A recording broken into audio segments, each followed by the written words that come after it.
Hello everyone and welcome to another video. In this one I will be covering the positioning and movement of Thorim hard mode 10-man Old War that I did with my guild.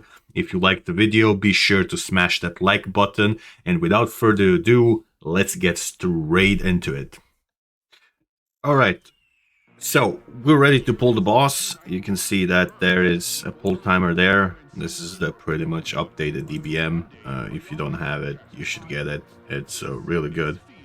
The nature damage doesn't really matter on 10 man. We have like a lot of people that are geared, specifically the healers as well. We are running a Holy Pally and a Resto Druid here. This is the H-Bell, this is the Resto. The H-Bell is going to go in the tunnel. The Resto is going to stay outside simply because he can move around and heal. Whereas in tunnel, it's kind of thing that we used to do before, and the H-Bell is used to it. But, you know, let's look at a bit more. So I'm using the command here, just simply AoE it down. It does million damage. You can see it here on the screen as well. Just cleave these guys down, they're nothing special. There's also friendly tip. For example, you can see there is a mercenary over here. Like for this guy, you can, for example, pull him on the side or any of the other smaller mobs, and they can stay there. You can leave them up and you can position people around the room as well. So that's kind of a nice little thing that you can do. For example, you know, give position to 2 people here, 2 people there, 2 people there. That's really good for 25 man. We don't do it really here because it's 10 man, but it doesn't matter. You'll see later in the clip why does it actually matter and why we should do it. But let's continue for now. This is kind of tunnel point of view. And here is also something important that you'll be seeing right now. We have a rogue here that's waiting to pull the lever, which is really good, but this should not be the rogue's job.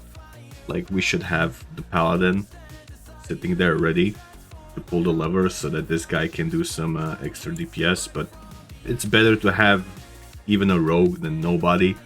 You know, in worst case scenario, you put the melee there, but he's doing a good job. At least he's covering for the mistake of others. He's gonna pull the lever now. We're gonna go inside. I always mark myself with star that you can see. They're gonna be following me. It's kinda what everyone is used to, specifically with this setup. Now I'm gonna mark the acolyte with skull. And notice this now, like, I'm still on command. I'm still cleaving, and I don't really pump that much threat in skull. I just make sure that I cleave on the other 2, right?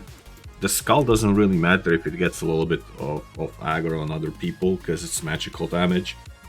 And even if there's like 1 cast of whatever lightning damage, it doesn't really matter that much. So just be sure that if you're a paladin, here's a friendly tip for all of you. Just be sure that you cleave and get as much threat as you can on the guards here. I don't have Divine Plea up because I used it in the tunnel, but it's fine, you don't really need it. I marked Skull again. Now here comes the taunt on this guy. Over there. This guy was taunted. Where I put the plus mark, and I'm gonna go directly into this guy over here. Start building threat. The Iron Guards are super important to get threat on, just in case someone cleaves. For example, we have Fury Warrior over here. He wants to cleave as much as possible. Once again, Skull gets marked. That's their priority. It needs to die, and as a tank you need to get the rest. But it shouldn't be a problem. See, I lost aggro for a second on the acolyte. It doesn't matter, it dies all the time. Just make sure that you move left and right. The tank gets periodically stunned, but it also really doesn't matter. Also, here's a friendly tip. All of the people that are in the tunnel, all of the players, should be stacked on the ass. You can't really see it here, but everyone is stacked on the ass of this Runic Colossus. You just burst it down. They're pumping as much damage as they can. This guy is completely irrelevant. Their smash, he doesn't even cast it. And here is here once again comes a really important thing. DPS really needs to kill the acolyte. Once this guy needs to be also purged if he has any buffs. He doesn't have any here, but if he did have any, they would need to be purged and needs to be interrupted.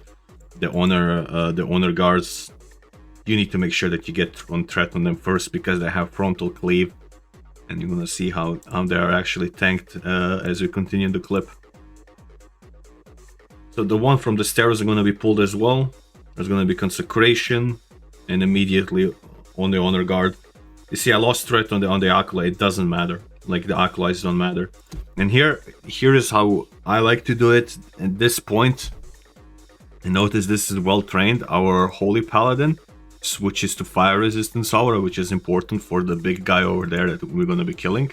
He's gonna have some nasty fire damage that he's gonna be throwing out. You need to make sure that you're not spread there, and he can also use aura mastery of that. So that's really important there. And the way we do this is we just charge. We take all of the ads that are over here, specifically these two. We take them and we cleave them on top. But melee also needs to be sure to kill the acolyte first. It always gets insta-marked with skull. You just keep binding to something. If you're a tank, make sure that you can always mark something that's a priority with a skull on the fly. It needs to be pretty much instantaneous. After that, it's Iron Guard. He has stuns. It's nasty. If you get stunned, you cannot dodge, parry, block, or anything. Just pretty much finish this guy. Make sure that you have at least 8 yards between the melee and other ranged. As you can see, we're nicely spread here. Pally is here, Warrior is here, Rogue is here, and I'm here. So we're all very much nicely, neatly spread. This is a little bit of a shit show in 25-man, but for example, you can bring more range into the tunnel as well if there's issue stacking here, if people are exploding onto each other with the fire debuff. You can put like range here, range here, range here, range here. You would bring 2 healers, so for example, healer 1 would be here, and then healer 2 would be here. You can do it like that. You can also put range on the gate and stuff like that. So there's a lot of positioning things that you can do. It's not that hard, especially if people have engineering. This is where it comes really useful. Like, I should be having engineering too, realistically, but I'm not running it on this specific character. I do run it on others. I mean, there's also options here. For example, if you're struggling with the timer, you can see I don't have a timer on the screen, but as long as Sif is there and she's casting, that means that you can get the hard mode. So I'm gonna just run up and get Thorim. At this point, I'm also communicating with my DK. You'll see that he's a little bit low here, but he's gonna get healed up. I'm communicating, yo, just get ready and taunt. He can pop early CD, it's fine. We have all the CDs in the world to rotate. There's a champion, but it's gonna insta-die. It's not gonna be much of a problem. And here's also positioning thing. There's a lot of debate where you should tank the boss. Should the boss be here or should it be in the center over here? I personally prefer it over there where you can see where it is being tanked. The reason being is that the frost damage that you might potentially take as a tank from Blizzard is irrelevant. Whereas the damage that you take from Blizzard as a range is way more impactful. Like, there is a specific line over here where the Blizzard is going to be hitting people, and there's a line. I'm kind of drawing it, you know, it's kind of rough, but there's this line on the floor that you can see, and if people are standing inside here, they won't be hit by Blizzard at all. That means, for example, you can spread as well. You can have 2 ranged here, and then you can have 2 ranged here, and then you can have 2 ranged here. 1 melee goes on 1 foot, 1 melee goes on the other foot, specifically for the composition we were running. Most likely that's going to be your composition as well. You can maybe have even 2 melee here, that's fine, it's not the end of the world. You can put 2 melee on 1 foot, the other one goes on the other foot, and then you have 2 tanks here. We do it even slightly different. You can have 4 positions. The 4 positions on this boss are necessary because of the chain lightning. That's what kills people. Specifically, the way we do it is 1 goes here, 1 goes here, 1 goes here, 1 goes here. What I mean is 1 goes from the right side, 1 goes from the left side. We have a rogue from behind, and then whichever tank is tanking is on the front. You can also do it that way. It's very much similar to Kel'Thuzad. That's not bad positioning as well. Like if you skew just a little bit towards this, towards this way and towards this way as well, if you're on left and right sides, you will not have any negative implication from expertise. Like you still won't be parried if you're melee. So like positioning is the key here. As you can see, like we're gonna be getting Blizzard soon as tanks. I don't personally mind it, especially like we're running on prog. You can pay attention to my HP. This is on flask. I'm not even sure if I have, like, I'm not even sure if I have anything smart like commanding shard or not, but I have 42,000 HP. Like the ticks, they're gonna be coming soon. You'll be seeing them on the screen. It ticks on me for like 1900. It is really nothing special. It doesn't hurt me at all. It's pretty much a joke of damage. The DKU's anti-magic shell as well, it just passes through us. We completely ignore the damage. The nasty thing is when it happens on the range. That's why I prefer this specific positioning. It's kind of uncommon. Not a lot of people do it. You can also pull it if you want. You can also pull the boss here to the side. You can pull him here to the side. You can pull him here to the side. I've seen those strats as well. Can work for your raid comp or your raid team as well. It's not the end of the world. But yeah, the range can be closer to the boss and they'll be safe from blizzards. That's why we specifically do this strat. Because it gives the range so much more room. Although this is not a clean pull in the slightest. This is very much a scuffed pull. Like you'll see later on people are dying. For example, the shaman died. I buffed him with kings again. Now we have a rogue dying. Let me rewind that. Like he should not be dying to this. It's a personal failure. Now you're gonna see this. When this happens, you just need to move. Okay, because this is coming from this direction. So what ends up happening is he just needs to scoot over. He just needs to move to the warrior's position for a little bit. And after it passes, the lightning charge passes. It's gonna be safe, and he goes back in the position. The boss should not be casting chain lightning during the. Yeah, you can see the rogue dies.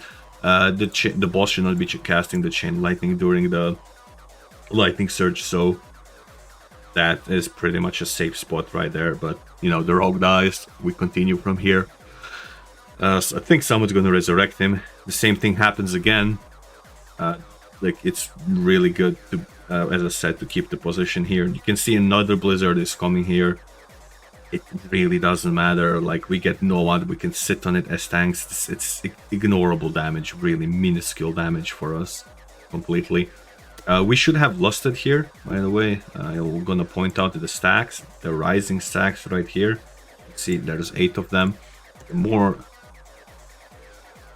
more you fight him, the deeper you go into the fight, the more damage he's going to be doing. So you should be realistically lusting at 40 to 35% roughly. You can lust at 50%. You could also mind control. We didn't mind control because we didn't have the proper raid buff on this one. But yeah, this was not a clear kill in the slightest. You can see we lost 4 people. Actually, 5 people died to the lightning charges. It's not a clean kill at all, but if you have good DPS for the tunnel and you position cleanly, this should be a very much easy boss. I just wanted to point out some positioning mistakes and positioning tips and tricks that you could do on this fight. If you liked the video, please drop a like. If you think it's trash, put it so in the comments. See you on the next one. Peace.